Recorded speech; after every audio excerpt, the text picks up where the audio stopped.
She thought he was just another passenger, just another tired traveler on a shaky flight she already regretted boarding. So, when fear squeezed her chest and loosened her tongue, the truth came spilling out raw, unfiltered, painfully real. She called her boss ugly, tyrannical, a butcher who cuts down lives with spreadsheets, and the stranger beside her simply listened. He steadied her through every jolt of turbulence, every crack in her voice, every confession she'd been too afraid to admit even to herself. But life has a cruel way of revealing who we really speak to, because the man she trusted at 30,000 feet, the man who heard every trembling word, the man she thought would disappear the moment the wheels touched the ground, was the very man she was flying to meet, her new CEO, and what he said next would change everything. Stay with me. This is where the real story begins. The first thing Claire Bennett noticed when she stepped into the conference hall was the silence, not the nervous chatter she expected, not the shuffling of papers or the clink of coffee cups, but a taut, stretch-thin quiet that felt almost reverent or doomed. It was hard to tell. Rows of folding chairs filled the wide room, facing a temporary stage and a projector screen that still showed the Heritage Print and Media logo. Claire slipped into a seat halfway to the back, the same spot she always chose, not too visible, not too hidden, just another face in the 15-year patchwork that made up the old Charlotte office. But today wasn't an ordinary meeting. Today was the first all-hands gathering since the buyout, a word that still felt like a bruise when she thought about it. Heritage Print and Media, the company she had given nearly half her life to, now belonged to a massive New York conglomerate. And the man responsible for their future, good or bad, was about to walk in. Someone behind her whispered, "He's known as the Hatchet Man." "God help us," another voice murmured. "He shut down entire local bureaus up north. Didn't even blink." Claire exhaled slowly, folding her hands in her lap. She felt the weight of every rumor she'd read these past 2 weeks. Every late-night headline about restructurings and layoffs and bloodless efficiency. And somehow, in the middle of that swirl, she felt the memory of that flight of the stranger beside her, the way she'd spoken without filter as fear clamped around her throat. She tried not to think about it, tried not to see the small, knowing smile he'd worn, tried not to hear her own words echoing back ugly in spirit, tyrannical, a butcher with spreadsheets. The lights dimmed, a hush fell, and then he walked out. Michael Harrington stepped onto the stage with a poise that didn't need announcing. Tall, broad-shouldered, early 40s, but carrying a gravity that made him seem older. His hair was touched with gray at the temples, neatly parted, his suit dark charcoal, immaculate hung on him, like it belonged in those glossy business magazines Claire avoided reading. He stood behind the podium, scanned the room once with cool, assessing eyes, and offered a small, courteous nod. "Good morning," he began, his voice steady, grounded. "Thank you for being here." Something about his tone made Claire straighten. It wasn't harsh. It wasn't even cold. It was calm in a way that made people listen even if they didn't want to. He spoke about the acquisition first, about media landscapes changing, about hard decisions ahead, about preserving parts of the company worth saving. He praised their legacy, their resilience, their commitment to community storytelling, words that should have comforted the room but somehow made everyone more tense. Claire's palms were damp. Her heart thumped in slow, heavy beats. She'd expected to dislike him, to feel the same resentment that flared in her chest each time she saw his name on a press release. But up there, he looked less like a tyrant and more like a man carrying the weight of too many expectations. He clicked to the next slide, organizational restructuring, new divisions, upcoming evaluations. You could feel the room's collective stomach drop. Then he paused, took one hand off the podium, let the silence stretch. "But before we talk about org charts," his voice softened, "I want to address something I heard on a flight a few weeks ago. A rustle, a shifting of bodies." Claire's breath caught on the way in. He scanned the room again. "This," he continued, "was said about me, by someone from this company." He lifted his eyes, and for a split second, no more than a flicker, he looked directly at her. Claire's chest tightened. Her mouth went dry. He repeated the words slowly, as if reading them straight from her memory, ugly and tyrannical. A man who will rip the soul out of a place just to please shareholders. A ripple of murmurs moved across the chairs. Someone whispered, "Who would say that?" Another added, "He heard that." On a plane. Claire's vision blurred for a moment. Heat rose up her neck. She felt her body freeze, as if turning to stone might make her invisible, because those were her words, every sharp, terrified syllable spoken at 30,000 feet to a stranger she'd never expected to see again. A stranger who hadn't really been a stranger. Michael rested both hands lightly on the podium. He didn't look angry. He didn't raise his voice.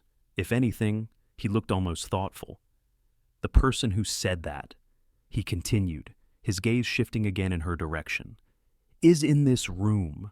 Claire's lungs refused to work. Her fingers curled into the fabric of her skirt. And I want her to know, he said. She wasn't entirely wrong. A sharp, stunned silence snapped through the hall. Even the projector seemed to hum louder. Claire felt every set of eyes searching the rows, hunting for the culprit, hunting for her.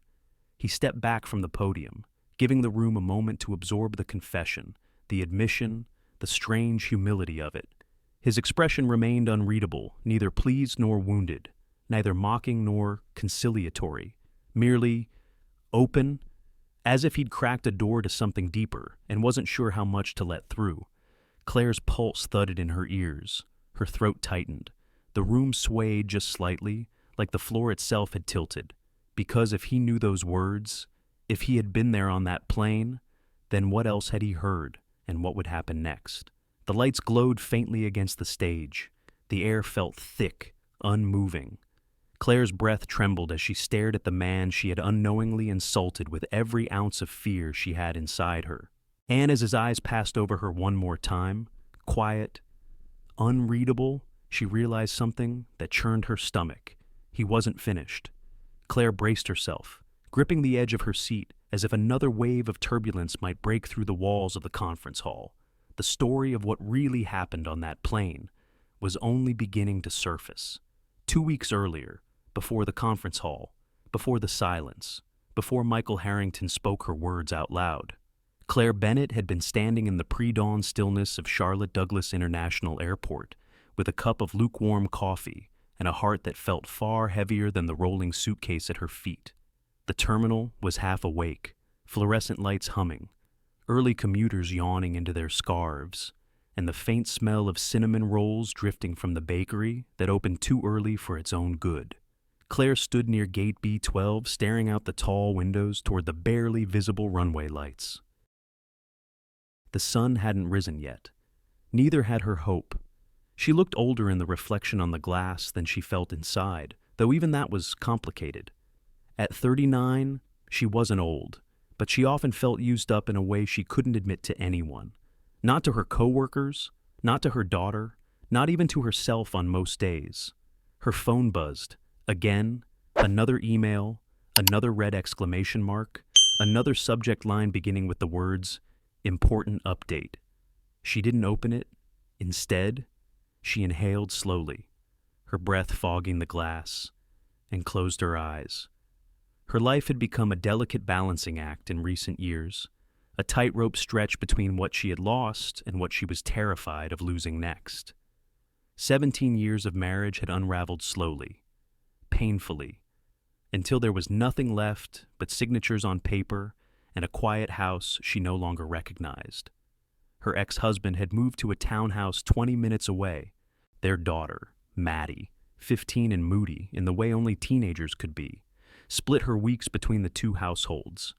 On the weeks Maddie stayed with her father, Claire walked through the empty living room, touching the back of the couch, the cold surface of the dining table, the picture frames on the mantel, trying to remember what her life used to feel like when it was full. Her mother, now 71, lived alone in a small bungalow outside the city, stubbornly independent but slowing down in ways that frightened Claire. Every visit came with another quiet reminder, a forgotten pan left on the stove, unopened mail, bruises on her mother's arms, she couldn't quite explain away. Responsibility pressed against Claire from all sides, and she never felt like enough for any of them. Work was supposed to be her one stable place, the one area where she didn't have to prove or fight or stretch herself thin, but now even that seemed to be slipping. Heritage Print and Media had been her home for 15 years. She'd walked into the building at 24, carrying fresh hope and a degree in English, believing she had found a place where words mattered. She still remembered her father reading the newspaper every morning, turning each page slowly, reverently, the way some men thumbed through prayer books. Newspapers were sacred in her childhood home. Now, someone she had never met, a man with a reputation like a sharpened blade, owned her future, and she was flying straight into his world. Her phone buzzed again. This time it was a message from her coworker, Lisa, a friend she trusted enough to wish she hadn't opened the text. They say this Harrington guy shut down 3 local papers in 1 year. Brace yourself. Claire's jaw clenched. The word shut down hit her somewhere deep and bruised. Local papers weren't just businesses. They were stories, families, memories, threads of community life. How could anyone close them as casually as shuttering stores in a half-empty mall? She scrolled through headlines. There he was, Michael Harrington. A photo of him exiting a Manhattan office tower in the winter cold. Shoulders squared, expression unreadable beneath sharp blue eyes.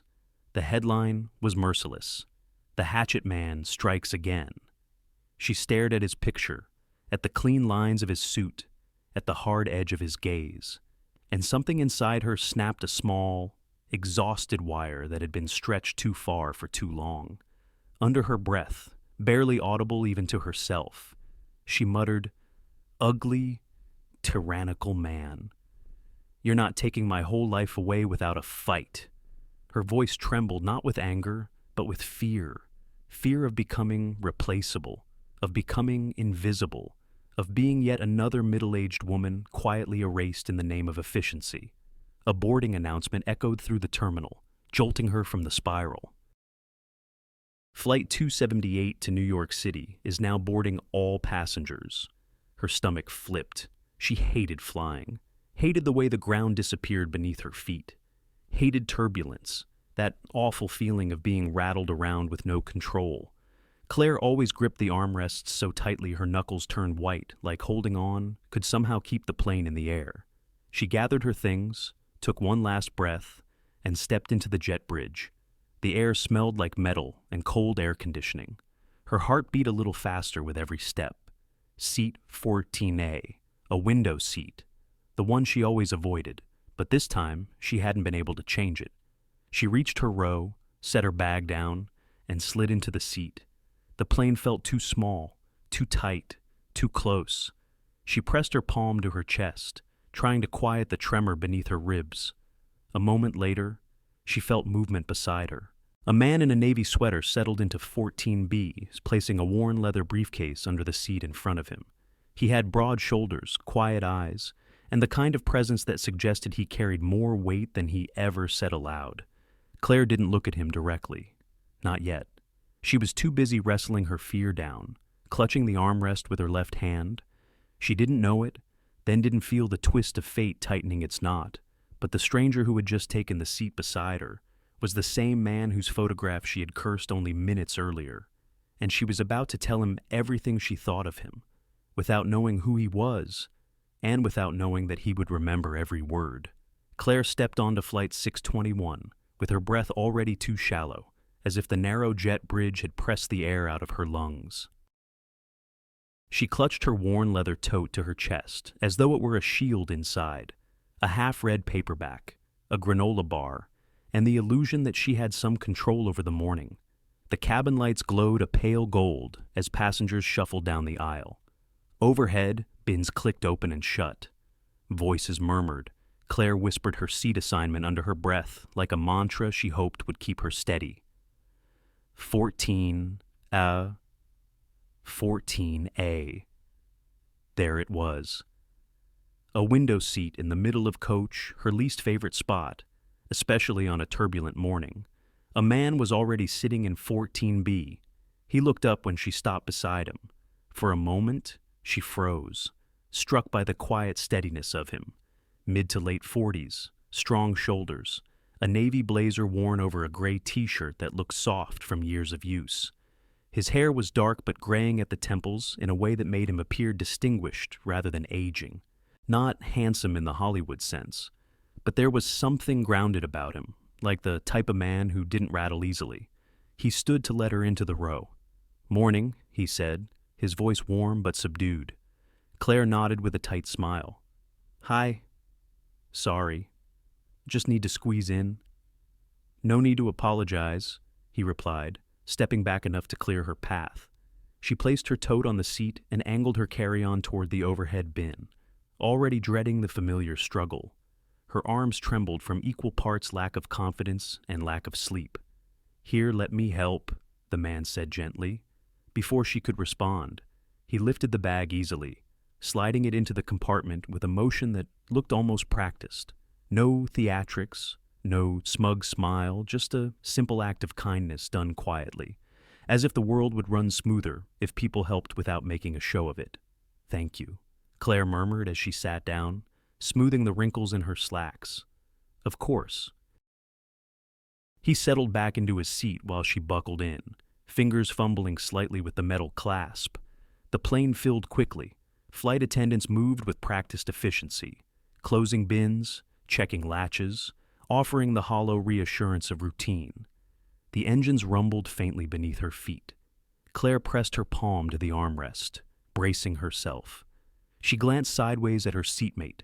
He was studying a leather portfolio resting on his lap, its edges worn but polished, a small, discreet corporate logo embossed on the cover. She didn't recognize it, just as she was about to look away. He closed the folder smoothly, almost instinctively, as if he didn't want curious eyes to linger on what it contained. He offered her a courteous smile instead. "Heading to New York for work?" he asked. "Yes," she replied, tucking a loose strand of hair behind her ear. "Mandatory summit with the new parent company." He nodded knowingly. "Integration meetings can be long." "That's one word for it." He chuckled softly.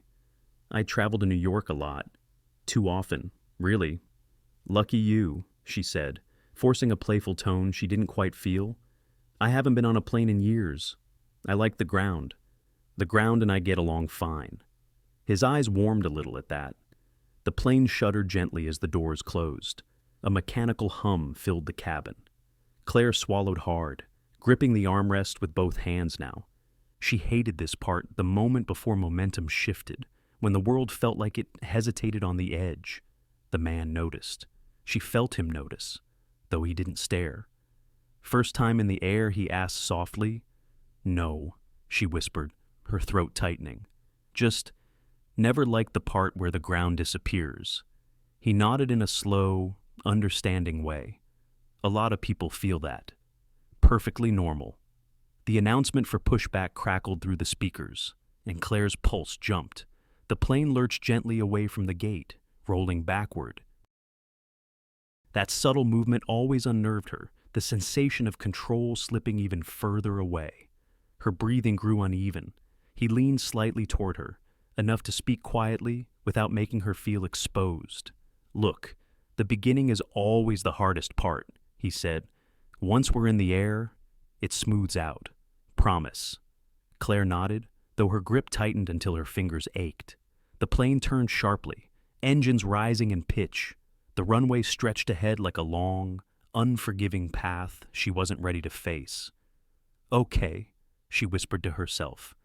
"Okay. You're fine. You're fine." He heard her. She felt the air shift beside her as he adjusted in his seat. "Here's the thing," he said, voice low and steady, as if talking to someone on the verge of a panic he'd seen before. "The climb feels rougher than it is. The bumps, normal. Think of it like driving down a gravel road, uncomfortable, but perfectly safe." She managed a small exhale. "You sound like you've done this a lot." "Enough to know the drill," he replied. "Just breathe, nice and slow." The engines roared. The plane surged forward. Claire's stomach dropped as the wheels left the ground. The cabin rattled lightly. Something inside her clenched so tightly she feared it might never let go. Her breath stuttered, turning into short, uneven gasps. He spoke again, calm, even as if he were anchoring her to something steady while the world tilted around them. "You're doing fine," he said. "Just a few more seconds." Deep breath in. She inhaled shakily, and out. She followed his lead. The plane continued its climb, shuddering once, twice. Claire squeezed her eyes shut, nails digging into the armrest. "It's okay," he murmured. "All normal. You're safe." And something in the way he said it, quiet but certain, made her believe him more than she believed the captain, the flight attendants, or herself. For the first time since she boarded, her breath began to settle. She opened her eyes, stealing a small glance at him. He wasn't smiling, but there was a softness in the way he looked ahead, as if he were keeping watch over the climb for the both of them. Outside the window, clouds gathered in thick, white folds. The world below shrank, drifting further from her fears. But another kind of tension hummed low inside her, the kind that comes when you sense a shift you can't yet name. She sat back slowly, fingers easing their grip. Beside her, the stranger closed his eyes briefly, as if settling into a familiar ritual. Claire exhaled once more, steady but not entirely calm, because something, deep in her chest, whispered that this man, this quiet presence in seat 14B, would matter, more than she could possibly imagine. The seatbelt sign remained lit far longer than Claire expected. A small chime sounded overhead, followed by the captain's voice, steady, practiced, but edged with a warning she didn't want to hear. "Ladies and gentlemen, we're expecting some rough air as we pass over the Appalachians. Please remain seated with your seatbelts fastened. Flight attendants, take your seats." Claire's stomach dropped before the plane did. A soft tremor rippled through the cabin, subtle at first, like a hand gently shaking the back of her seat. Then another, sharper. A man across the aisle paused mid-sip as his coffee sloshed dangerously close to the rim. "Great," Claire whispered. "Just great." The stranger beside her, 14B. She still didn't know his name, folded his hands in his lap, and glanced her way. "You're okay," he said softly. "Still normal." She nodded with a tight, brittle smile. Normal. Sure. Then the plane jolted hard enough to rattle the overhead bins. Normal went out the window at 30,000 feet. Claire sucked in a breath, eyes wide, fingers gripping the armrests like they were the last solid objects left on Earth. And then it happened. That switch inside her flipped. When other people were scared, they went silent. Claire, however, entered a very specific mode, one she hadn't warned her seatmate about. Terror made her talk, and talk, and talk. Words poured out of her like water bursting through a cracked dam. "Oh God, I knew it. This was a mistake. I should have driven. I knew I should have driven. But no. The company said, fly out Sunday evening. Claire, it'll be efficient. Efficient, right. Efficiently terrifying." Another bump. She gasped, then plunged on. And of course it has to happen now, right before the summit with this Harrington guy everyone's been talking about. The hatchet man. Who names a person who wants to be known that way? Her seatmate remained silent, attentive, almost serene. Claire didn't notice. She was too busy spiraling. I mean, honestly, what kind of person cuts 3 local papers in 1 year? 3 like closing grocery stores that don't bring in enough profit. These places were institutions. People depended on them. And now this tyrannical man is stomping his way into Charlotte like some corporate tornado. The stranger raised an eyebrow slightly, but kept listening. Claire waved one hand animatedly before grabbing the armrest again as the plane rolled through another patch of rough air. "Men in suits," she continued, breathless. "Men who have never smelled ink or heard a press at 4 in the morning. They walk into places like ours and think numbers are the whole story. That humans are just columns on spreadsheets." The stranger's voice was gentle. "That sounds frustrating. That's one word for it." Claire huffed. Do you know what it feels like to work somewhere for 15 years and realize a man who's never even been inside your building gets to decide if you stay or go? He nodded, slowly, carefully. What do you love most about your job? She blinked. The question caught her off guard. Her breathing steadied just a hair. I love... Her throat tightened, surprising even herself. I love words. I love stories. I love catching something, a phrase, a sentence, and making it better. I love the rhythm of it, the precision, the heart. The turbulence mellowed for a moment, giving her space to exhale. But none of that matters to someone like him, she muttered. Harrington, ugly in spirit, tyrannical in the way only a man who's never been told no can be. She didn't notice the sting of that word ugly as it flickered briefly across the stranger's eyes. He shifted slightly but still didn't interrupt. A butcher, Claire added, with spreadsheets for knives. A soft chuckle escaped him, low and brief. She turned toward him, indignant. I'm serious. I know, he said, voice warm with something she couldn't decipher. I can tell this matters to you. It does, she whispered. Another jolt hit the cabin, harder this time. Drinks trembled. A baby cried somewhere near the back. Claire's hand shot out instinctively, grabbing the stranger's forearm as though anchoring herself to something solid. His muscles tensed beneath her grip, not from discomfort, but from the shock of contact. She clung anyway. If we die up here, she blurted, her voice high and breathless. At least I'll die telling the truth about that man. He held still, too still, and in the quiet beat that followed between the trembling of the cabin, between her panic-filled breaths, something shifted in his expression, something tired, something sad. But Claire didn't see it. She was too caught up in her fear, her rant, her need to release every heavy thought she had carried for months. He cleared his throat gently. Claire, she startled.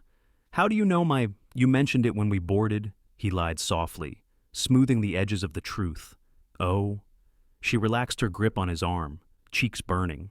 Sorry, I didn't mean to claw into you. It's all right.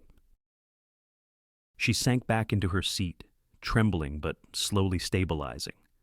I don't usually unload on strangers. I gathered that fear does things to me. So I see.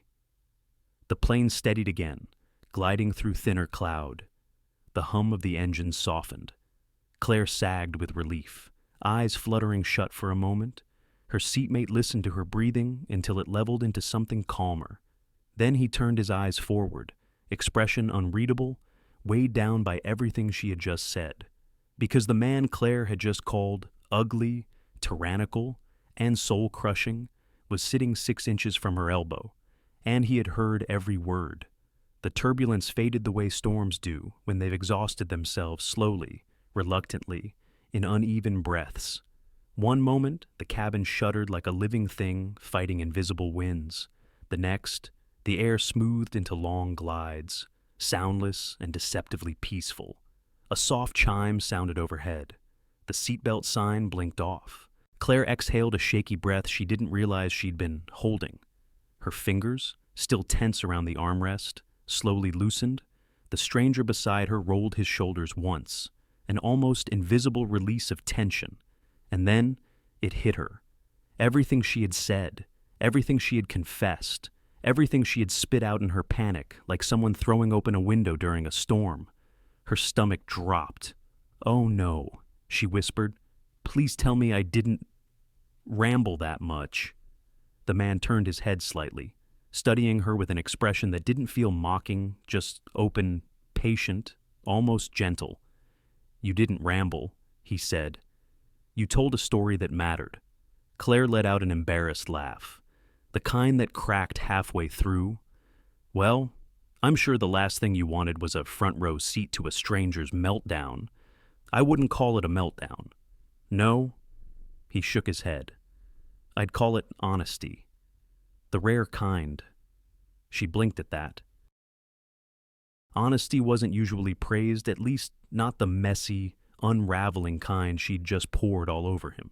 Most people wanted neatness, containment, politeness wrapped around fear so tightly that no one had to see the truth underneath. But He had listened to her ramble about her job, her terror of losing it, her anger toward a man she hadn't met, and instead of recoiling, he was leaning in. He shifted slightly in his seat, his tone softening even more. "Tell me something," he said. "What was the first moment you knew you wanted to work with words?" Claire blinked. With words, yes. Editing, writing, whatever drew you to this world you're so worried about losing. She hesitated. No one had asked her that in years. She tucked her hands into her lap and swallowed. "It was my first week at Heritage. They let me walk through the printing plant before sunrise. The presses were running, this steady humming sound, like a heartbeat under the floor. There was ink everywhere on the workers' palms, on the rollers, on the air itself. Her face softened into a smile she hadn't felt in a long time, and when the first paper came off the line, still warm, I touched it.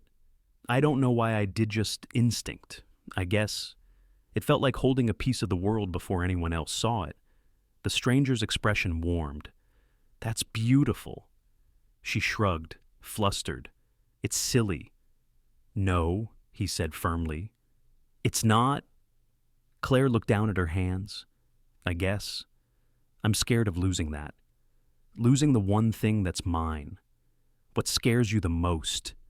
he asked. She hesitated. The plane hummed quietly. The world felt suspended. "That I'm replaceable," she whispered. "At work, at home, everywhere." The words tumbled out, raw and unpolished. "My mom depends on me. My daughter is at that age where she doesn't think she needs me anymore. My ex-husband certainly doesn't. And now this company, this buyout feels like another door quietly closing. Like I'll fade into the background, and no one will notice." She laughed weakly. "I can't believe I'm telling you all this." He leaned back slightly, gaze thoughtful. "People our age carry a lot more than others realize." "Our age," she echoed. He smiled faintly. "Give or take a decade." She huffed a quiet laugh. "So, late 40s. 47, he admitted. She nodded. 39? That's a good age. That's generous." "No," he said softly. "It's true. People think we stop changing, that our stories get smaller." He paused, then added in a quieter voice.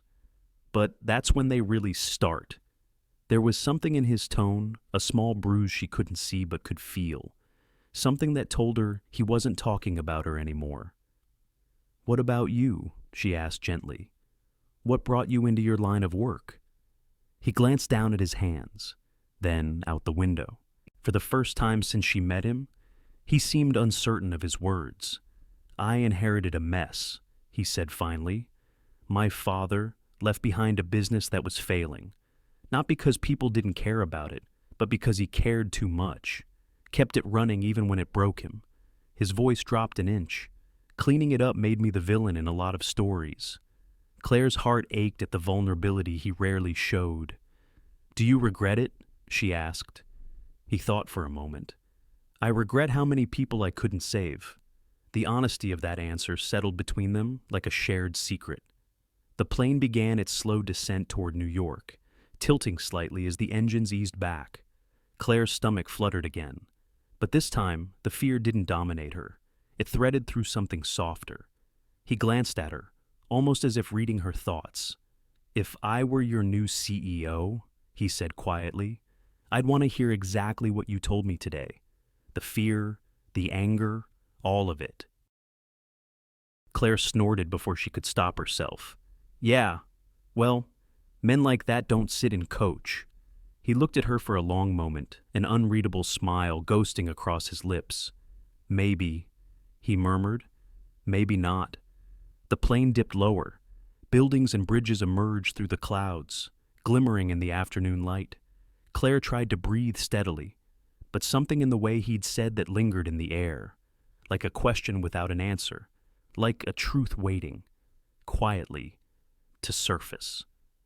The landing gear thumped beneath them, jolting Claire out of a hazy half-dream.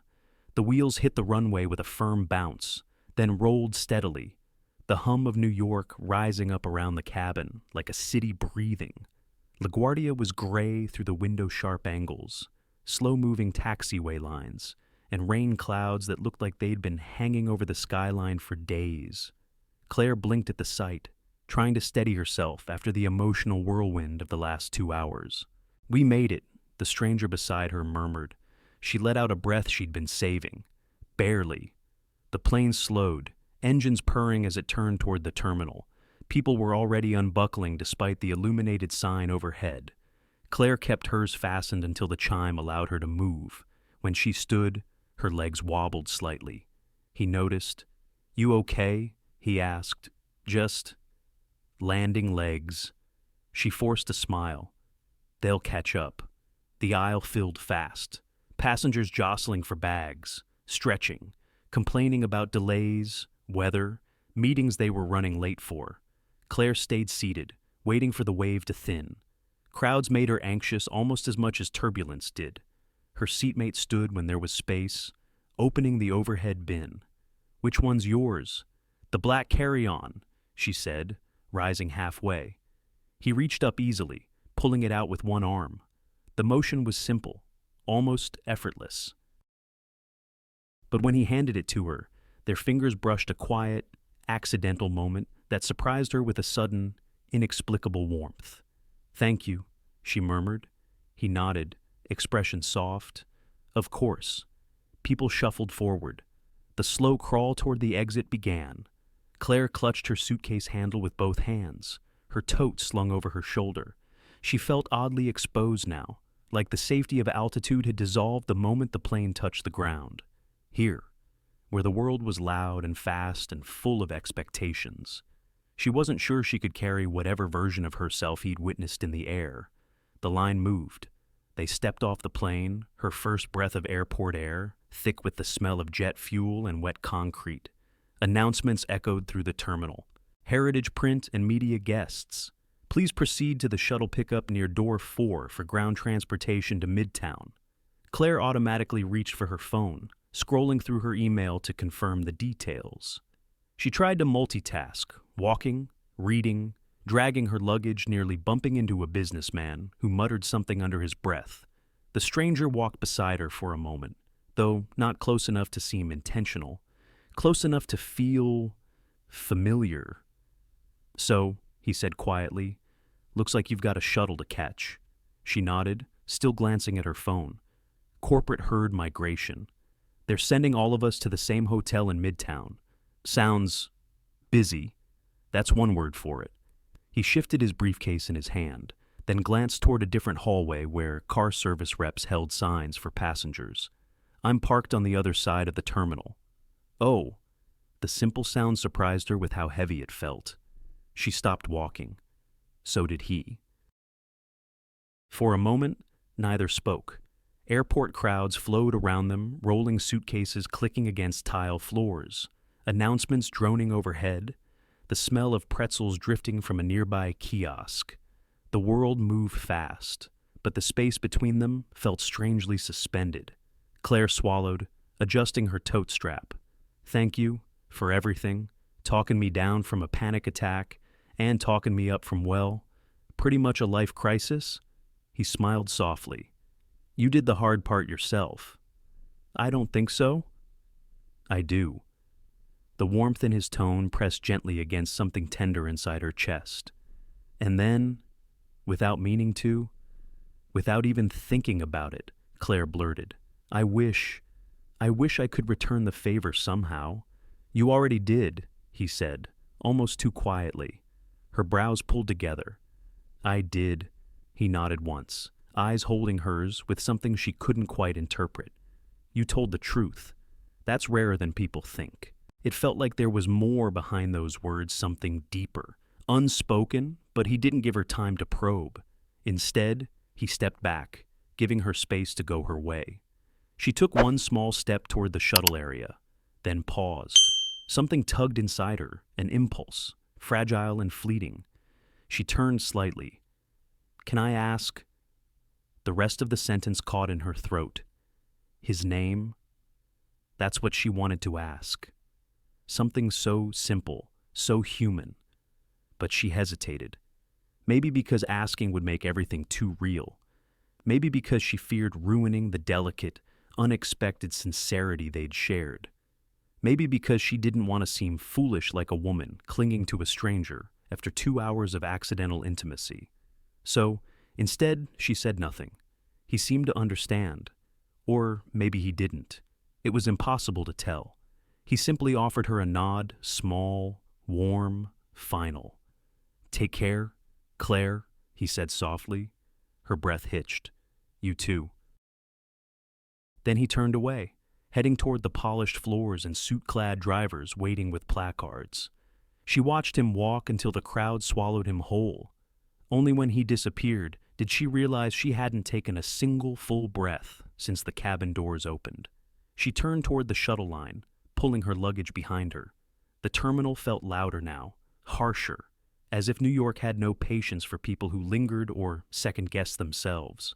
As she stepped into the crowded waiting area, she caught her reflection in a tall window hair, slightly mussed, eyes still rimmed with emotion.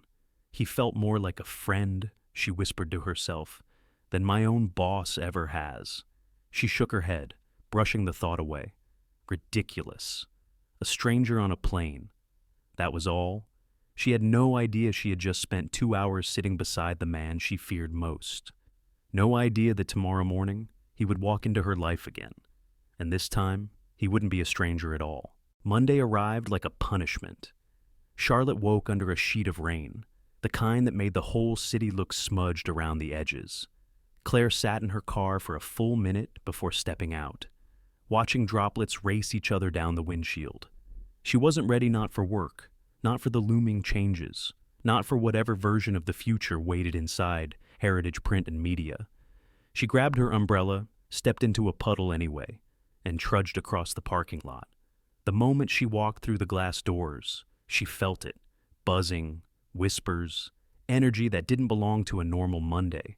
2 designers stood by the reception desk. "I heard the New York team flew in last night," one murmured. "Yeah, Annie's here." The emphasis on he made Claire's shoulders tighten. She forced her feet toward the elevator. Another cluster of employees huddled near the coffee machine. "They say he's doing a full walkthrough. He shut down 3 departments at his last place." "Does anyone know what he looks like? Like someone who doesn't blink?" Claire's stomach twisted. She kept walking. Janet, the layout designer, who had worked at Heritage since before Claire was out of high school, spotted her immediately. "Claire." Over here. Janet was 55, always wore bright scarves, and had a voice that carried across rooms in a reassuring way. Claire clung to her like a lighthouse. "You heard anything?" Claire whispered. Janet nodded grimly. "Town hall meeting. 10 minutes. They're calling everyone." Of course they were. New broom. Big sweep. Claire set her bag down at her desk just long enough to pretend she could function, then followed the stream of employees down the hall toward the conference room. The chatter around her felt like static, loud but meaningless. Her palms were sweating. Her mind kept drifting back to the plane, to the stranger, to the things she'd said. Ugly in spirit, tyrannical, a butcher with spreadsheets, men like that don't sit in coach. Her cheeks warmed at the memory. Thank God he was a stranger. Thank God she'd never see him again. She took a seat next to Janet, middle row. Middle of the room, perfect for disappearing. Janet leaned over and whispered, "No matter what happens, you're too good for them to lose." Claire nodded weakly. She wished she believed it. The regional director, a man who always looked slightly panicked even on normal days, tapped the microphone. "Good morning, everyone. Thank you for gathering on short notice. As you all know, Heritage officially joined the Harrington Media family this quarter. Today, we begin the next phase of integration. Please join me in welcoming our new CEO, Michael Harrington." The door at the side of the room opened, and Claire's world stopped. There he was, the man from 14B, the man who had talked her through turbulence, who had listened to her fears with such patience, who had helped her with her bag, who had walked away without giving his name. He walked into the room, not in a navy blazer and gray t-shirt now, but in a crisp white dress shirt and slate tie. His posture was different, more formal, more contained, but the eyes were unmistakable, steady, quietly observant, and locked onto her for one impossible heartbeat. Claire's lungs forgot how to work. Janet leaned over. Wow, that's him? He looks intense. Claire couldn't answer. Her fingers dug into the padded chair arms. Michael, she thought dazedly, as if testing the name on her tongue stood at the front with an ease born from too many rooms like this. He thanked the regional director, greeted the crowd, clicked the small remote in his hand to advance the slides behind him. Corporate talk, vision, restructuring, modernizing the brand, hard choices, strategic alignment, the language of someone about to rearrange lives. Claire barely heard a word. Her pulse thudded in her ears like a second heartbeat.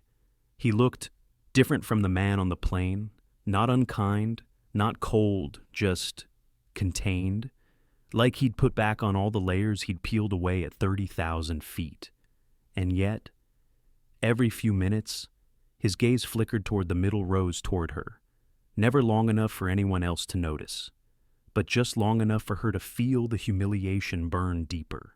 He'd heard everything, every insult, every fear, every raw truth she'd spilled into the space between them.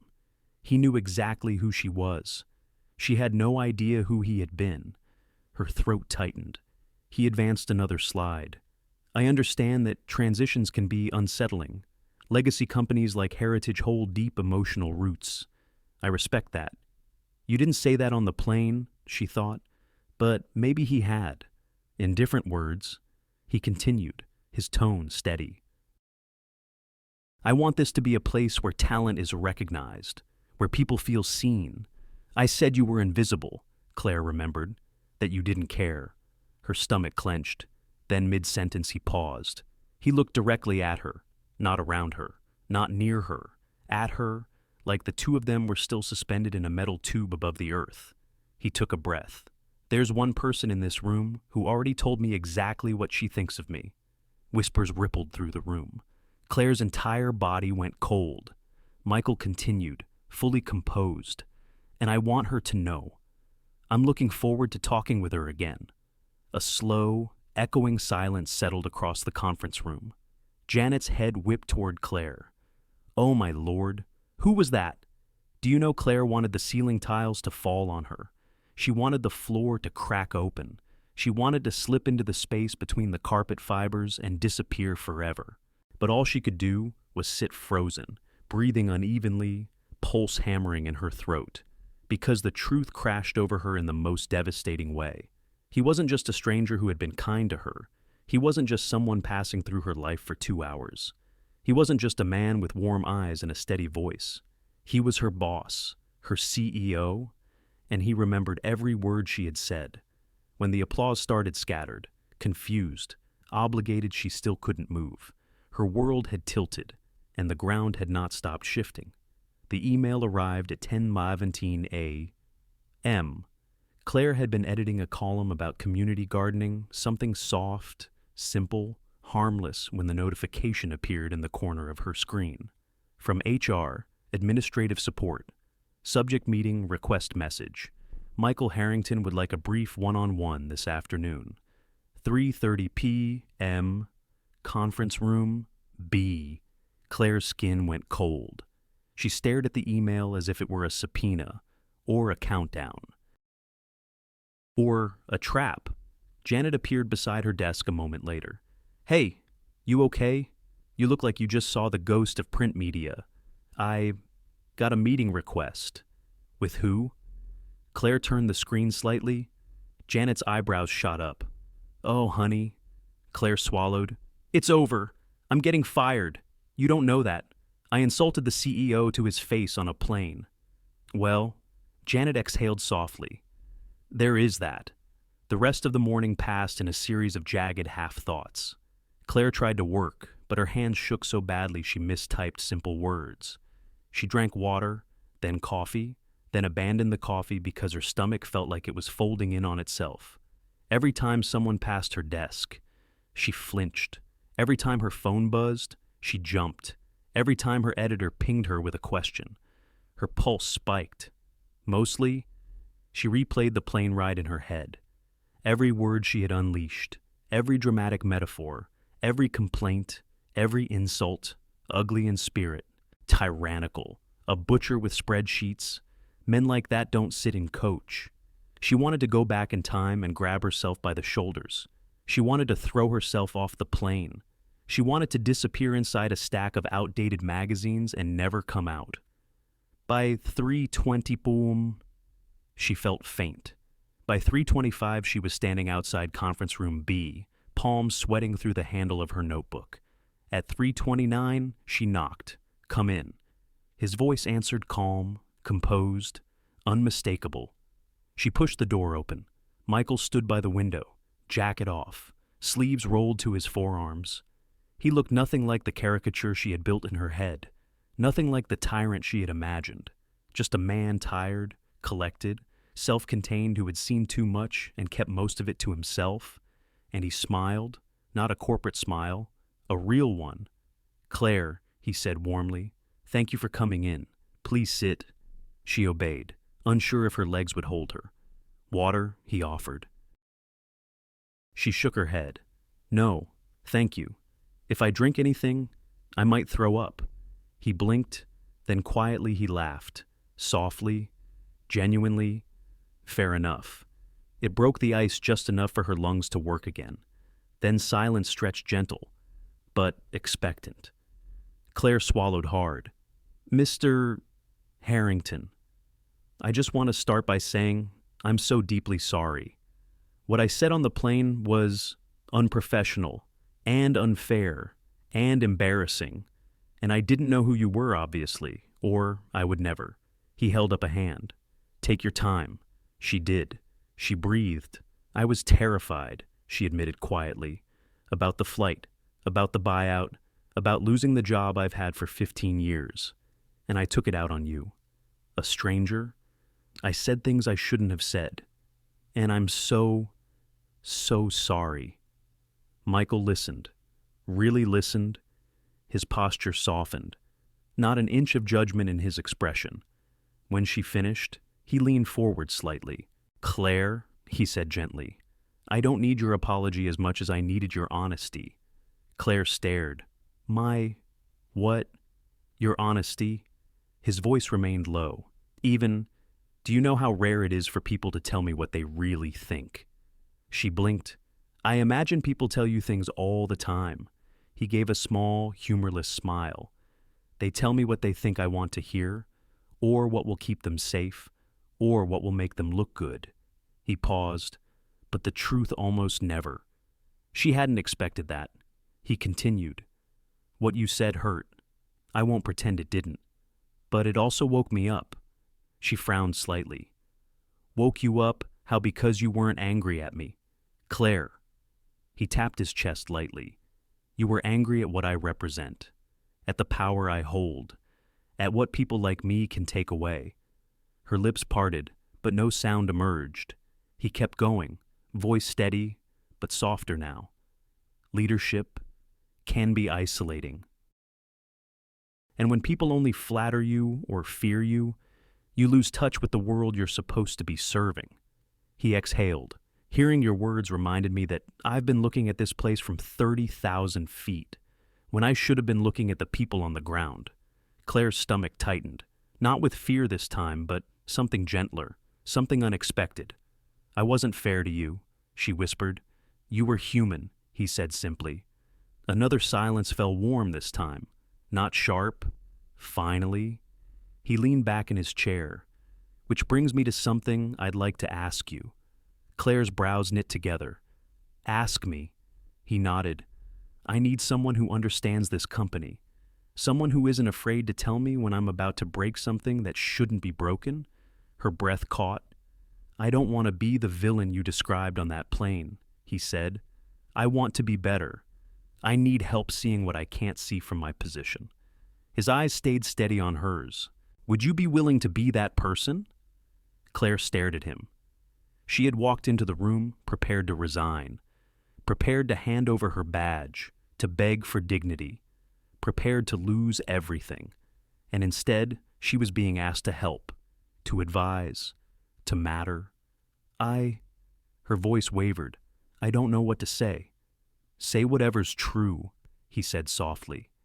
Her throat tightened, because the truth was, she had never felt more terrified or more seen, and she wasn't sure which feeling would win. Claire didn't expect the invitation. She had barely slept the night before, her mind replaying the one-on-one with Michael over and over, like a reel with no end. She still wasn't sure what she'd agreed to, or if she'd agreed at all. She only knew she'd walked out of that room with her job intact, and something far more unsettling blooming in her chest. So, when she checked her email the next morning and saw a message from his assistant, please join the 10 Uhr Smiths strategy meeting as requested by Mr. Harrington. Her stomach twisted. Lucky you, Janet whispered over her coffee. You're in the room where it happens. Claire gave a weak smile. That's what I'm afraid of. At 9:58, she stood outside conference room A, smoothing the sleeve of her cardigan. Everyone else entering wore tailored suits, polished leather shoes, watches that probably cost more than her car. She could feel the difference in the air, measured, confident, corporate. She tried not to shrink. Michael was already inside, speaking quietly with the regional finance lead. He looked different again, authoritative, poised in a way that made her hyper-aware of every fraying thread on her sweater. He caught her eye and gave a small nod, acknowledgement without fanfare. Something about that helped her breathe. The meeting began, promptly slides projected, charts popping up in blues and reds, voices sharp and clipped. Claire sat at the far end of the table, notebook open, pretending she belonged there. The first topic closing the small local bureau in Lakewood, a town 30 miles west. Low output, one director said. Minimal ad revenue. We can absorb their essential tasks into the main office. Cost efficiency, someone added. They spoke in tidy phrases, smooth and clean, so clean they erased the people underneath. Claire pictured Janelle, the single mother who ran that tiny bureau, pictured the walls plastered with local clippings, the hand-painted staff sign her kids made, pictured the pride she took in keeping local news alive. No slide showed that. The topic shifted. Next, discussions on outsourcing, part of the copy editing workflow overseas. It'll reduce cost per unit by 18%. We'll keep senior editors here. Of course, global markets have the capacity to scale quickly. Claire felt her jaw tighten. She thought of Mark, the older proofreader who'd trained her when she was 24. He had arthritis now, but still came in early, still caught errors no software ever could. He lived alone. His health plan came through heritage. Her chest warmed with a slow burn. She kept her hands folded in her lap, hoping no one saw the tension in her knuckles. Michael was watching her, not in an intimidating way, more like he was reading a temperature change in the room. He paused the discussion. Claire. Her head jerked up. I'm sorry, I'd like your perspective, he said. You know this company. You've seen it from the inside for years. What do you think every eyeball in the room turned toward her? Heat climbed up Claire's neck.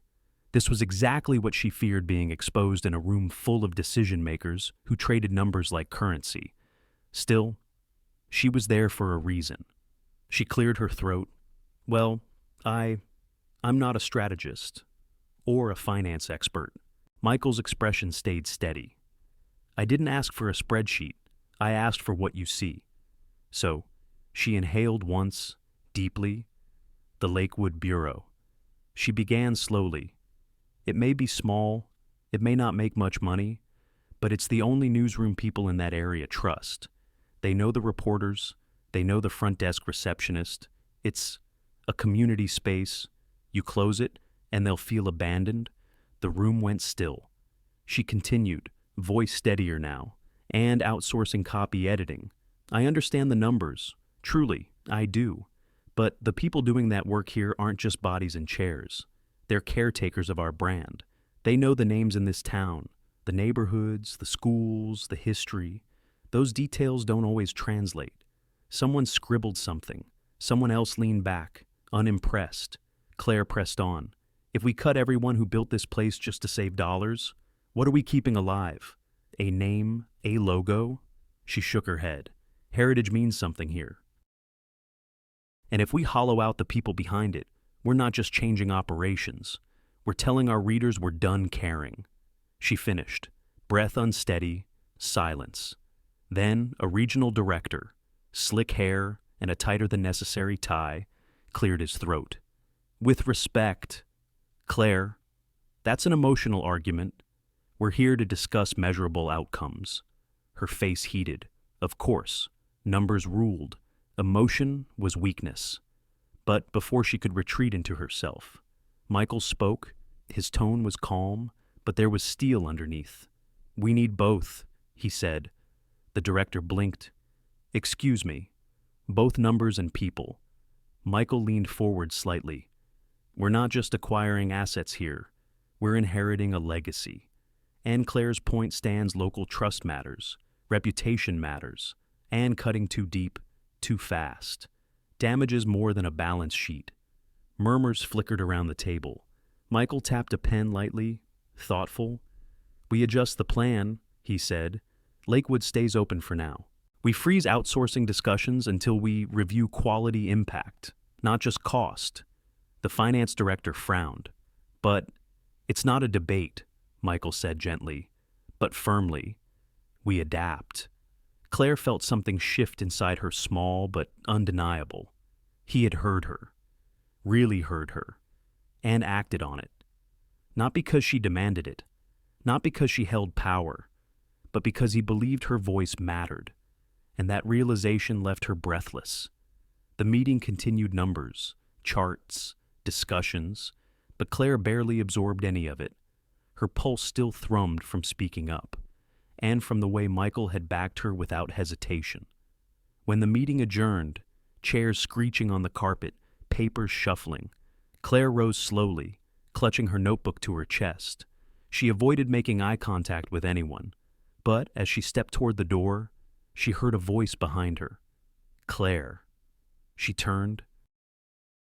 Michael stood a few feet away, hands in his pockets, expression unreadable to anyone else, but she recognized the softness there. You did well, he said quietly. She swallowed. I just told the truth. His eyes warmed. That's why I wanted you in the room. She didn't know how to answer that, not without revealing more than she wanted to. He seemed to sense her unease. Take the afternoon to breathe, he added. You earned it. She nodded, unsure how her voice would sound if she tried to speak. As she stepped into the hallway, her pulse still humming, she felt the shift again, subtle, fragile, but real. She had walked into that room feeling small. She walked out feeling seen, maybe too seen, and that terrified her more than anything. The changes came slowly at first, small things, small moments, barely noticeable unless someone looked closely. But offices were observant places, Heritage especially. People here could spot a typo from 10 feet away, or hear a whispered rumor through 3 cubicle walls. And nothing stayed hidden for long. It began the day after the strategy meeting. Claire was poring over a column about school board decisions when she felt a presence beside her desk. Morning, Michael said quietly. She nearly jumped. CEOs didn't say morning in cubicles. They didn't lean against partition walls with their sleeves rolled up. They certainly didn't look like they'd slept 4 hours at most. Good morning, she said, trying to sound normal. He held 2 paper cups. I wasn't sure if you'd already had coffee. She blinked. I haven't yet. He extended the cup. 2 creams, 1 sugar, right. Her cheeks warmed. You remembered? He shrugged lightly. You mentioned it. He left shortly after, walking toward a meeting with HR. It was no more than a 30-second interaction, but 30 seconds was enough. People noticed. By mid-afternoon, she overheard one of the sports editors say, "That's the 2nd time he's been at her desk today." Another voice, lower, responded, "Must be nice to have a direct line upstairs." Claire froze behind a row of filing cabinets. A direct line upstairs? She hated that phrasing. She hated how it made her feel like she was cheating, like she'd stepped into a game she'd never intended to play. The whispers spread through the office with the same speed as breaking news. Why does he ask for her feedback? She's just a copy editor. He doesn't talk to anyone else on this floor. He must want something. Their assumption stung more than she expected. For the first time in years, she felt proud, like her work, her instincts, her voice actually mattered, but that pride was quickly being smothered by something darker: guilt, anxiety, shame she hadn't earned but felt anyway. On Wednesday, she walked into the break room just in time to hear two younger colleagues murmuring by the microwave. "I mean, some people know how to play the game," one said, stirring her cup noodles. The other smirked. "Guess it pays off." Then they saw Claire. Their conversation died mid-sentence. The room fell unnaturally still, except for the quiet hum of the vending machine. Claire grabbed a bottle of water from the fridge, her hands stiff. She didn't look at them as she left, but she felt their eyes burning between her shoulder blades, curiosity mixed with resentment. Back at her desk, the water tasted like chalk. She tried to work, tried to focus on punctuation and headline styles and page layouts. Tried to pretend she didn't feel eyes on her every time Michael passed through the newsroom. He didn't linger much, just small check-ins. "What's the mood like today? Any heated letters from readers? Does this headline strike you as tone-deaf?" he asked because he trusted her. But trust looked a lot like favoritism from the outside. That afternoon, while Claire was fixing a typo in a syndicated op-ed, she caught sight of Michael across the office.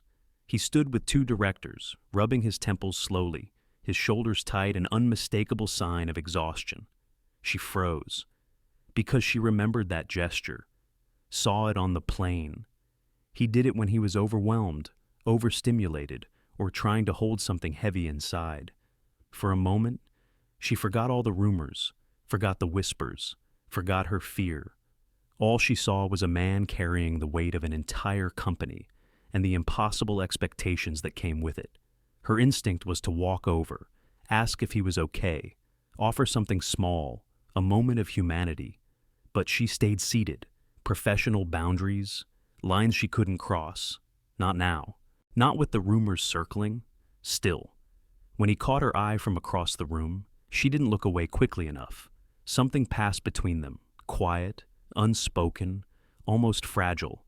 Recognition, understanding, a reminder of their strange, vulnerable beginning at 30,000 feet. She swallowed hard. She couldn't keep doing this. The pressure, the attention, the tightrope walk between being helpful and being judged. That evening, she lingered by the elevator as most of the staff filtered out. She watched Michael step out of a meeting room, slipping papers into a folder. His eyes looked tired in a way no suit or tie could hide. This was her moment. She approached. "Michael," she said softly. He turned, surprised but not displeased. "Claire? Everything all right?" She hesitated. The words sat heavy on her tongue. "I think I should step back. People are talking. I don't want to be a problem for you. Or for myself." The confession was right there. But then, just as her resolve firmed, he reached up and rubbed the back of his neck, wincing slightly. A subtle gesture, brief, but enough. Enough to remind her he was human. Enough to remind her he was trying. Too. Enough to remind her he wasn't using her. He was leaning on her, carefully, respectfully, because she had given him truth when no one else had. She drew in a breath, and the words she'd planned dissolved. Instead, she said gently, "Long day." He exhaled, a quiet, weary laugh. "You could say that." Claire nodded, offering him the smallest, warmest smile she could manage. "If you need anything, perspective, a sounding board, just let me know." He held her gaze for a moment too long. Something grateful flickered in his expression. "I will," he said softly. As she walked away, she felt the conflict tightening inside her, a knot of pride and shame, and something else she wasn't ready to name. She wanted to help him. She wanted to protect herself. She wanted the whispers to stop. She wanted to matter. She couldn't have all of those things. not at the same time. She pressed the elevator button, her pulse unsteady, her mind tangled. When the doors slid open, she stepped inside, and for the first time since that plane ride, she didn't know which direction her life was about to tilt. The newsroom was quiet in the way only late evenings could make it. Screens turned to half brightness, chairs pushed back, the hum of the old HVAC system sounding almost like a steady heartbeat. Outside the windows, the Charlotte skyline flickered faintly, bruised by clouds. Most of the staff had gone home hours ago. Only a few lights remained on across the floor, scattered like lonely beacons. Claire sat alone at her desk, massaging the back of her neck as she stared at the last stubborn editorial note she'd been wrestling with for the past 20 minutes. Her eyes burned. Her brain felt like wet cotton, but she was determined to finish. Staying late, coming in early, had always been her armor. Busy hands meant fewer spiraling thoughts. She made one final correction, saved the draft, and exhaled. Then her inbox pinged. She almost ignored it, just another reminder, another update, another request. But the subject line snagged her attention like a nail. Thought you should see this. No signature, no disclaimer, no identifying mark. Her pulse skipped. She clicked.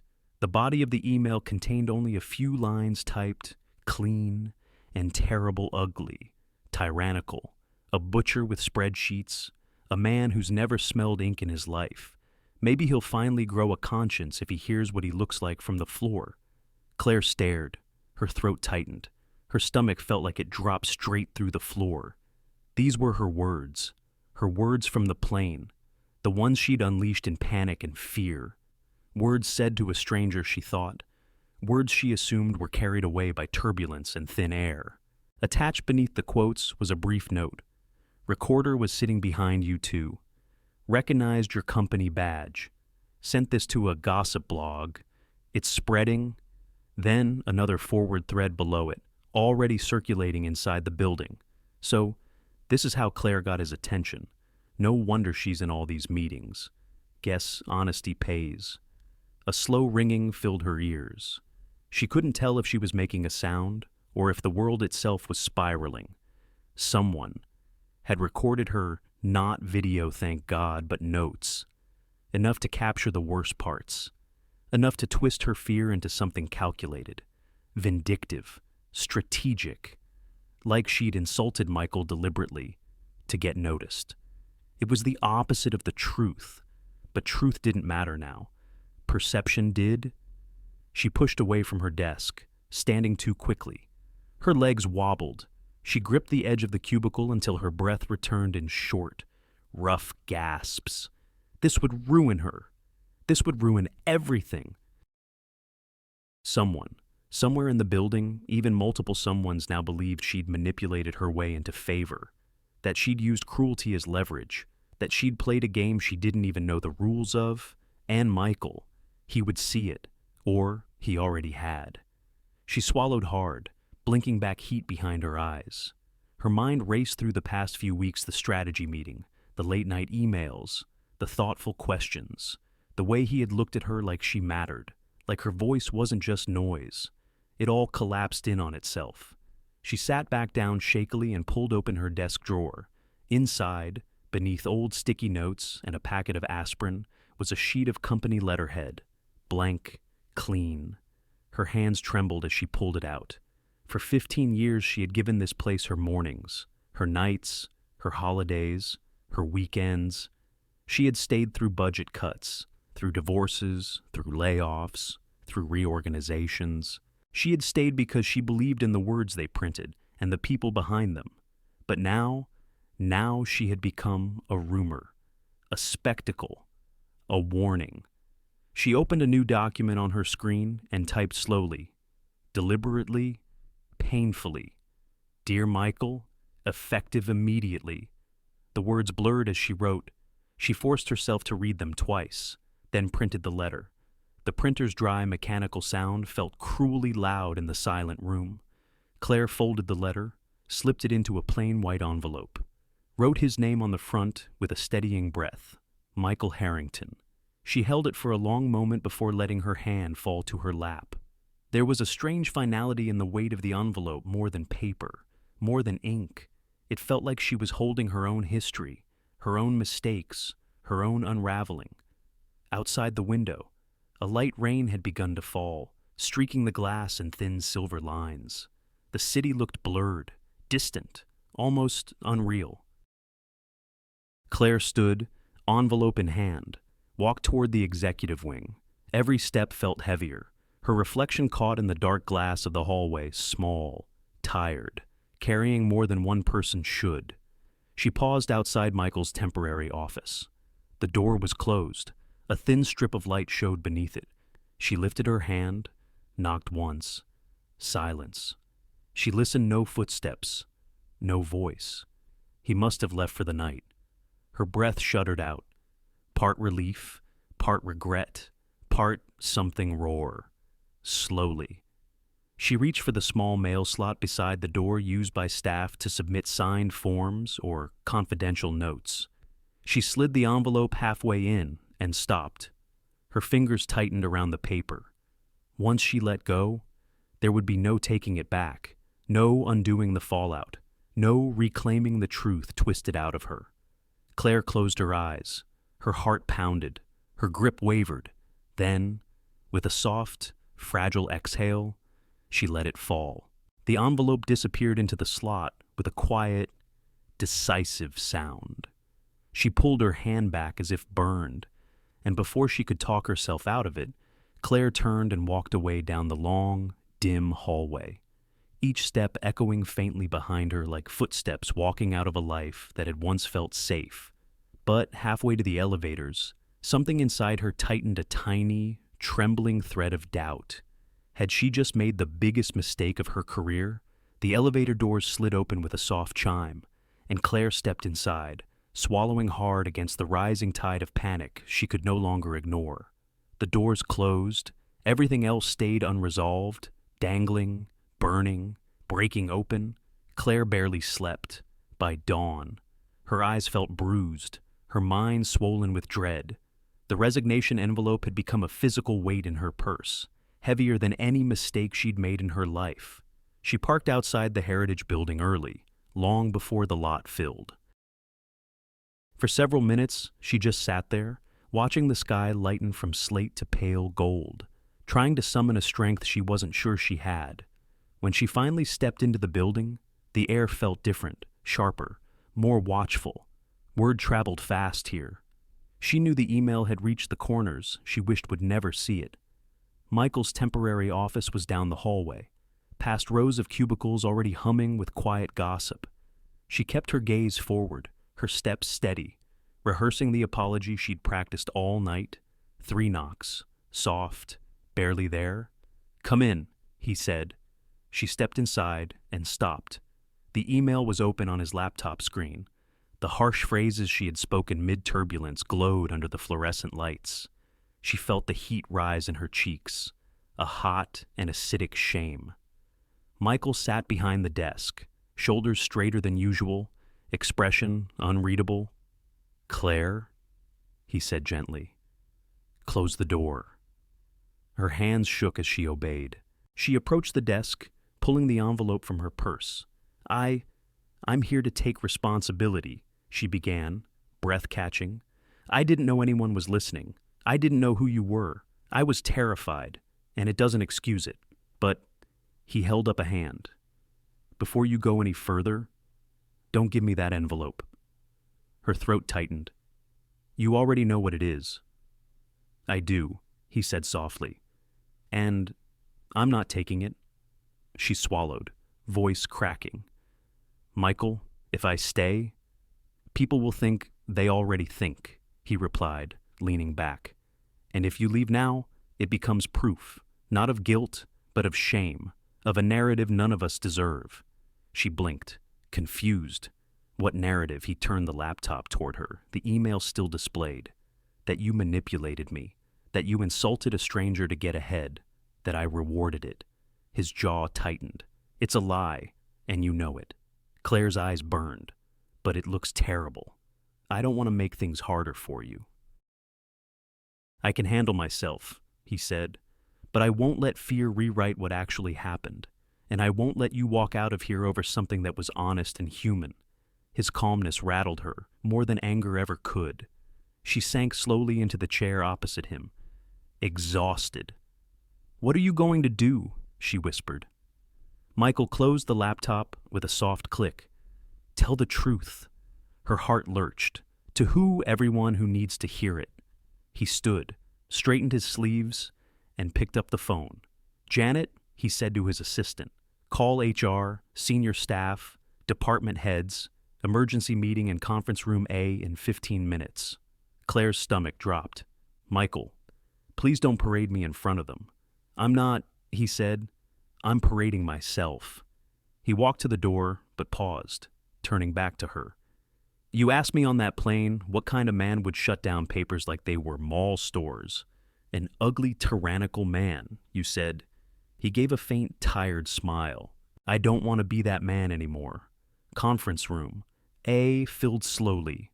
The atmosphere was dense, thick with curiosity and unease. Some whispered, some avoided looking at her, some watched her openly, their expressions a mix of pity and judgment. Claire's palms were damp, her chest tight.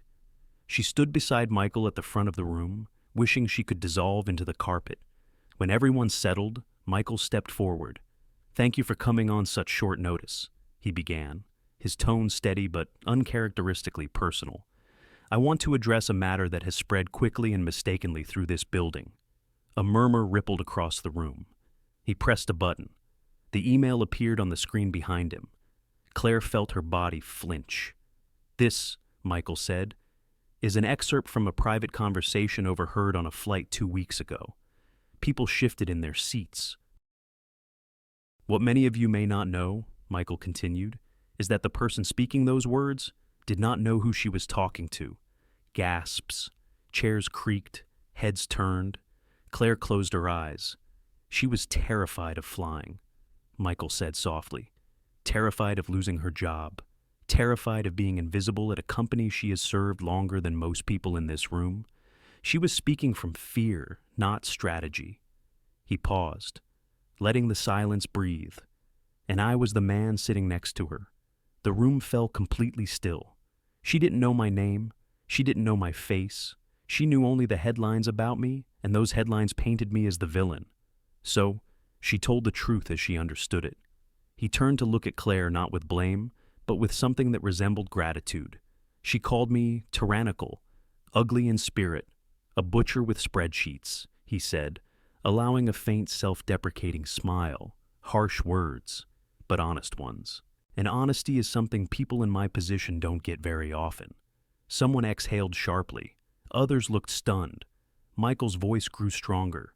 "If you want to blame someone for this situation, blame me for failing to create a culture where people feel safe enough to tell me what Claire told a stranger on a plane. Blame the myths my reputation has built. Blame the distance leadership often creates without meaning to." He spread his hands, open, but do not blame the first employee who had the courage to say what others only whisper. Claire felt something shift in her chest, something like relief wrapped in disbelief.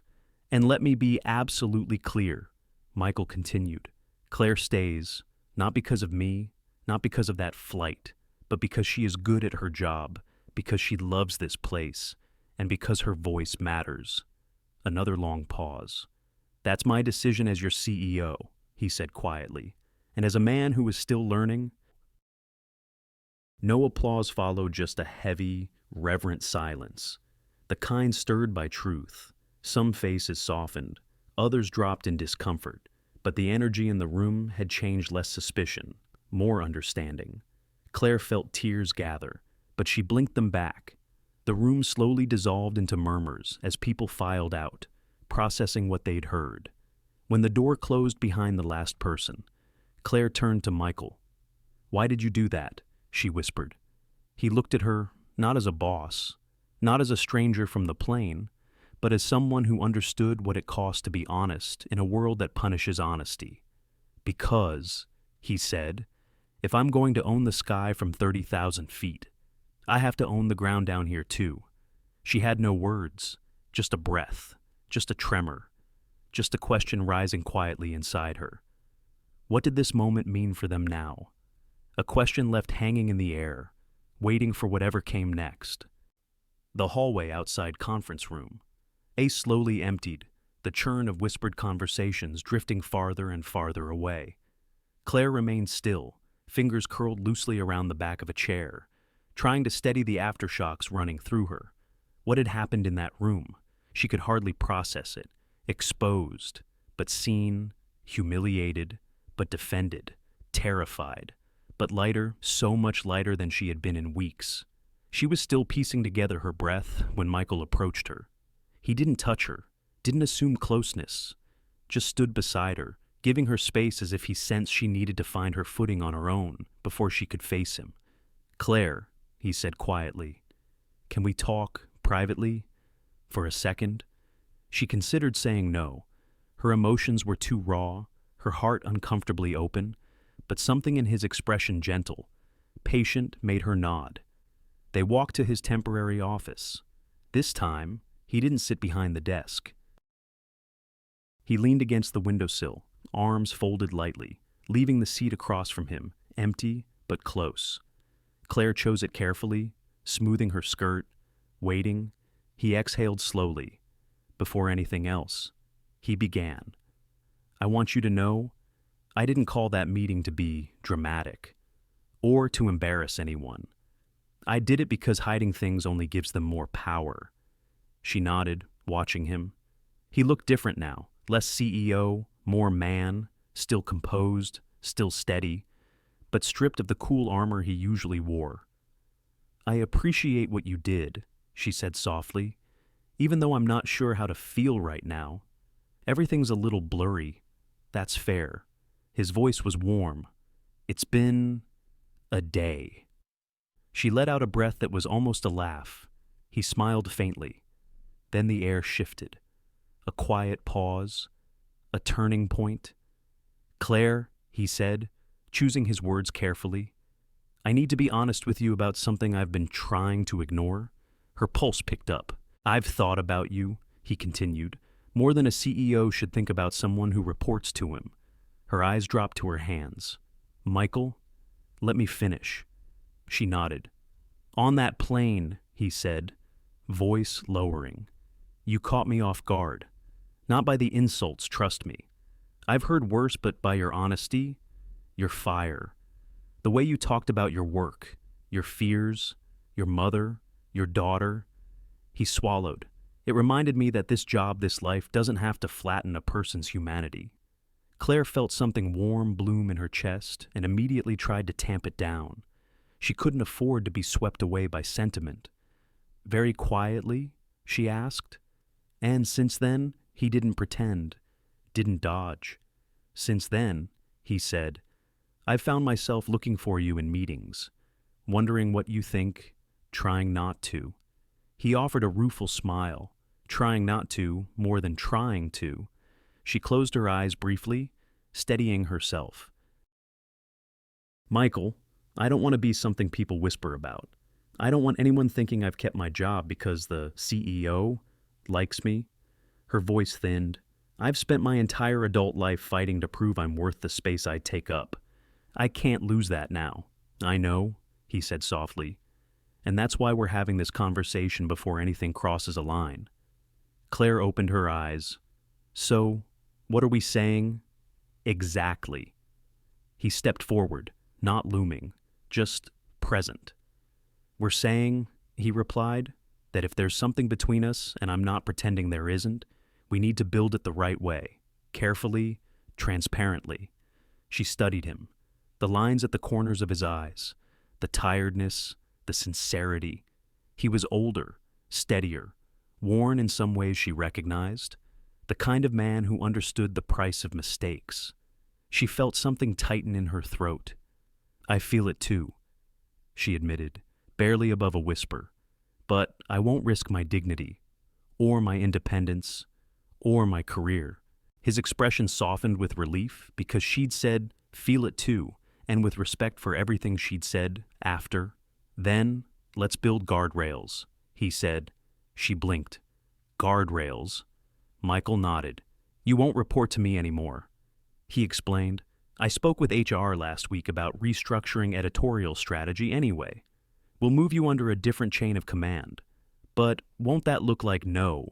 He interrupted gently. It will look like what it is, a needed structural change for this department. In fact, it should have happened years ago. She hesitated. And promotions reviews. I'll recuse myself, he said firmly, completely. He held her gaze. You will rise or not rise on your work, not on proximity to me. A long silence passed, not heavy, just thoughtful. And us? Claire finally asked. Michael breathed in, slow and even. Us, he said, will wait. No secrets, no rushing. We keep our distance at work. We give each other room to think. And if after some time this still feels worth exploring, his voice gentled, we'll explore it like adults, with integrity, or not at all. It wasn't fireworks. It wasn't breathless declarations. It was something steadier, something real. That's actually reasonable, Claire said quietly. His smile widened, warm and a little relieved. I was hoping you'd say that. Outside the office windows, the sky had shifted from the washed-out haze of morning into something clearer, almost blue. Claire tucked a strand of hair behind her ear. So, what happens now? Now, he said, now we work, separately, respectfully. We give the story time to settle. And us, Michael's eyes softened. We let it be what it wants to be, he said, not what gossip tries to shape it into. Her chest tightened, just a little. It wasn't a promise. It wasn't a retreat. It was a beginning, a careful one. The only kind that people their age, people with lives, responsibilities, scars could trust. Claire nodded, feeling the faintest, warmest lift in her chest. And when she walked out of the room, she realized her steps felt lighter than they had in years. Still unsure, still complicated, but lighter. Because for the first time in a long time, she wasn't walking alone.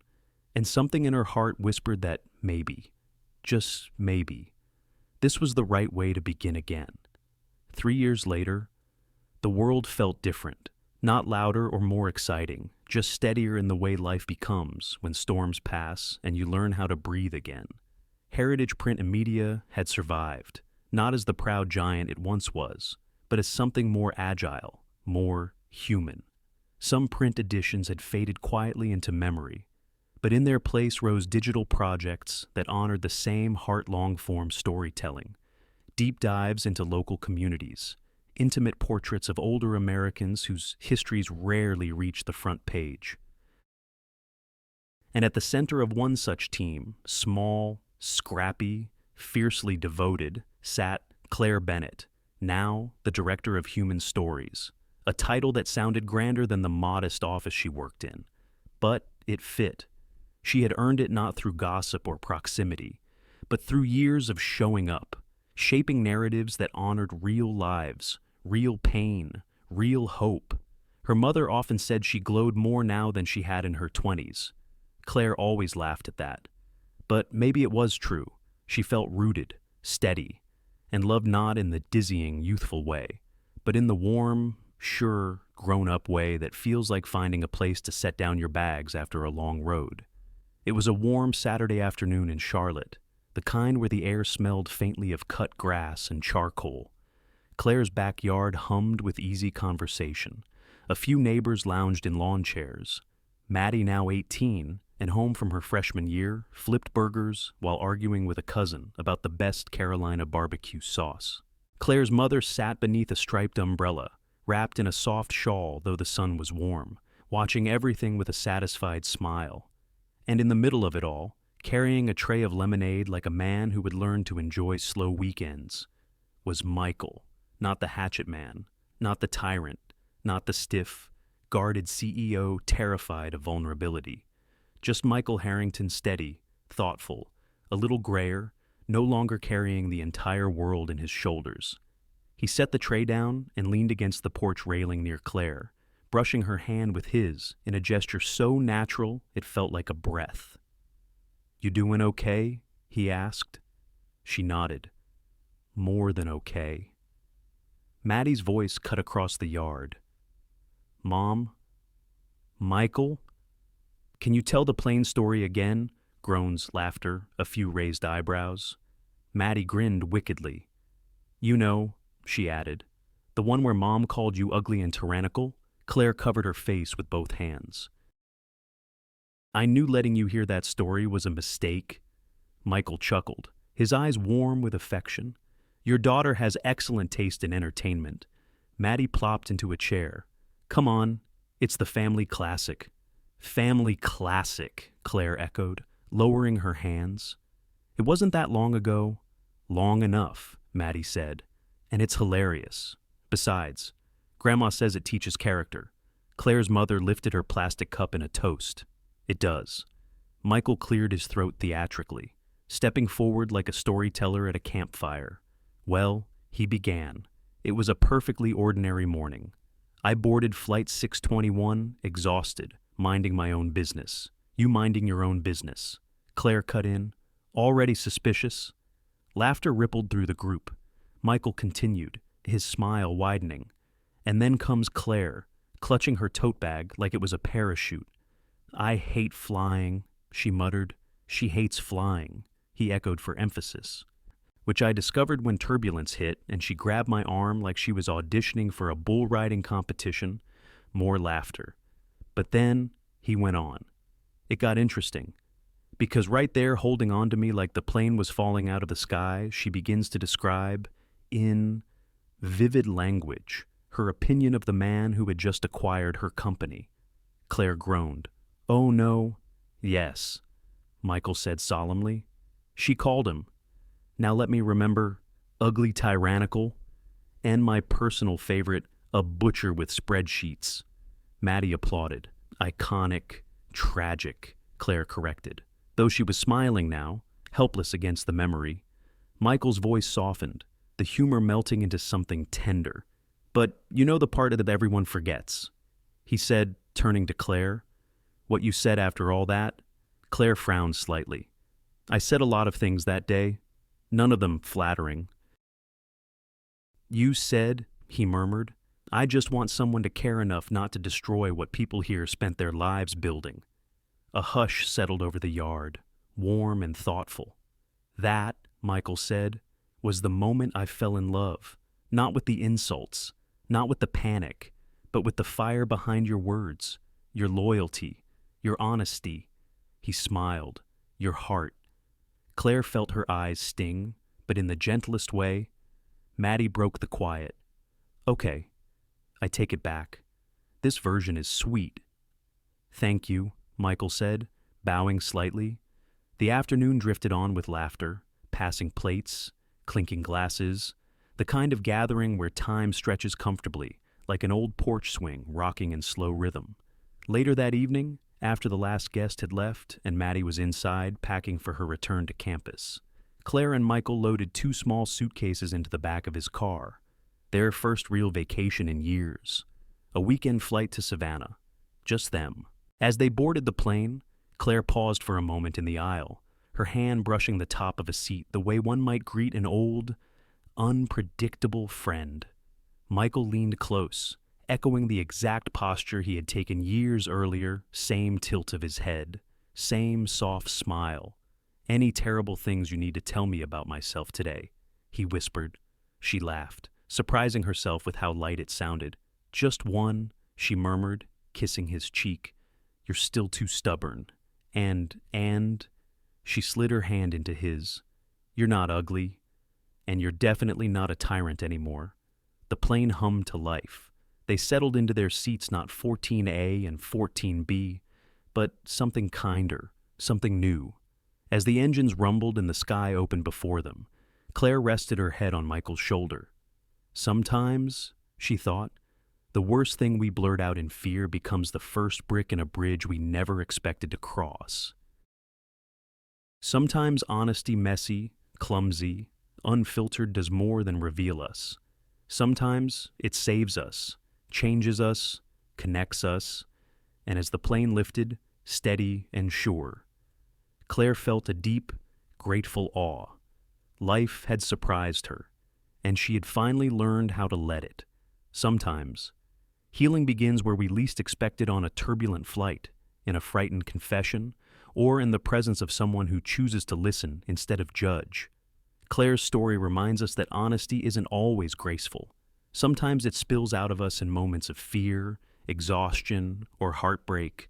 But even the messy truths we try to hide carry pieces of who we really are. And sometimes, those pieces are exactly what someone else needs to see. And Michael's journey shows something just as important. Power means very little without humility. The strongest people aren't the ones who build walls, but the ones willing to step out from behind them to admit they're learning, that they don't have all the answers, that they, too, are trying to be better. We all have moments we wish we could take back. Words said too quickly, judgments made too soon. But life has a quiet way of turning our mistakes into bridges if we're willing to walk across them with honesty and grace.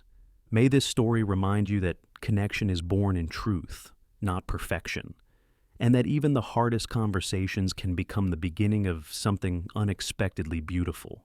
Thank you for being here with us, for listening, for feeling, for giving these stories a place to land. Every like, every share, every quiet moment you spend with our channel helps keep these human stories alive. It may seem small, but kindness has a way of traveling farther than we ever expect. If this story touched your heart, don't forget to like, share, and subscribe. Your support helps us continue creating the gentle, soul-deep stories that remind us we're not alone. Thank you for walking this journey with us.